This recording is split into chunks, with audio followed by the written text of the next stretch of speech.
Suspend କୋଉଥିପାଇଁ କରାଗଲା କ'ଣ ପାଇଁ କରାଗଲା ମୁଁ ଏ ବି ଜାଣିପାରିନି, କାହିଁକିନା ଦଳ ବିରୋଧୀ କାମ ମୁଁ ବର୍ତ୍ତମାନ ସୁଦ୍ଧା କିଛି କରିନାହିଁ। ମୋ ନିର୍ବାଚନ ମଣ୍ଡଳୀରେ କରିନାହିଁ, କି ଜିଲ୍ଲାରେ କରିନାହିଁ, କି ଓଡ଼ିଶାରେ କରିନାହିଁ।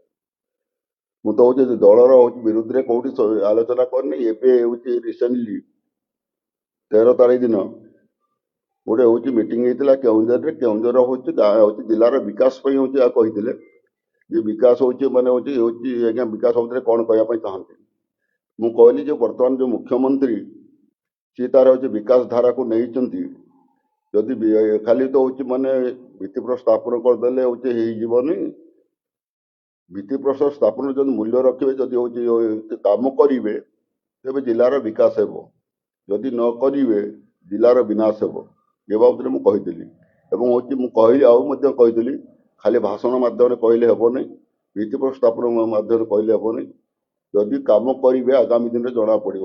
ଯଦି କାମ ନ କରିବେ ଆଗାମୀ ଦିନରେ କ'ଣ ହେଲା କ'ଣ ନାହିଁ ଲୋକ ତାର ହଉଛି ଜବାବ ଦେବେ। ଏ ବାବଦରେ ମୁଁ ହଉଛି ବର୍ତ୍ତମାନର ମୁଖ୍ୟମନ୍ତ୍ରୀ କହିଥିଲି। କିନ୍ତୁ ପୂର୍ବତନ ମୁଖ୍ୟମନ୍ତ୍ରୀ ଆମର ଦଳର ସଭାପତି ମାନ୍ୟବର ହଉଛି ନବୀନ ପଟ୍ଟନାୟକଙ୍କ ବିରୁଦ୍ଧରେ ମୁଁ କିଛି କହିନି, କି ତାଙ୍କ ନାଁ ବି ମୁଁ ନେଇନି।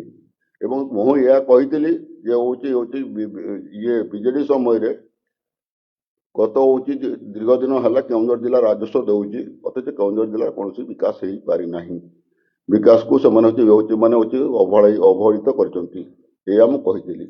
ଯଦି ଏତିକି ନେଇ ଯେ ଯଦି ହଉଛି ମୋତେ ସସ୍ପେଣ୍ଡ କରିଛନ୍ତି, ମୋର ଏଥିରେ କିଛି କହିବାର ନାହିଁ। ମୁଁ ଲୋକଙ୍କ ସାଙ୍ଗରେ ଅଛି, ଲୋକଙ୍କ ପାଇଁ କାମ କରିବି, ଆହୁରି ଅଧିକ କାମ କରିବି। ଦଳର ଯୋଉ ସସ୍ପେଣ୍ଡ ମୋତେ ଡାକିକିରି ସସ୍ପେଣ୍ଡ କରିବା ପୂର୍ବରୁ ଯଦି ମୋତେ ଡାକିଥାନ୍ତେ, ମୁଁ ନିଷ୍ଠା ଭାବରେ ହଉଛି ମାନେ ହଉଛି ଯେହେତୁ ଦଳର ହଉଛି ଆମର ହଉଛି ସଭାପତି ମୁରବୀ ସିଏ, ତାଙ୍କ ପାଖକୁ ମୁଁ ନିଶ୍ଚିତ ଭାବରେ ଯାଇଥାନ୍ତି। ଯେତେବେଳେ ସସ୍ପେଣ୍ଡ କଲା ପରେ ଗୋଟେ ମୁଁ ଯାଇକିରି ହଉଛି ତାଙ୍କୁ ଦେଖା କରିବାଟା ଠିକ ନୁହଁ। ନା ଏ ବାବଦରେ କେହି ସନ୍ଦେହ କରିବାର ନାହିଁ। ହଉଛି ମୁଁ ଛୋଟ ଛୁଆ ନାହିଁ, କି ନବୀନ ପଟ୍ଟନାୟକ ଛୋଟ ଛୁଆ ନାହିଁ। ହଉଛି ସେ ହଉଛି ନିଜକୁ ନିଜେ ହଉଛି ବିଚାର କରି ସେ ତ ଦେଖନ୍ତୁ ବର୍ତ୍ତମାନ ସରକାରରେ ନାହିଁ। ସରକାର ନଥାଇକି ଯେତେବେଳେ ସସ୍ପେଣ୍ଡ କରିଛନ୍ତି ତାଙ୍କୁ ସେଭଳିଆ କେହି ଇଙ୍ଗିତ ଦେଇନାହିଁ।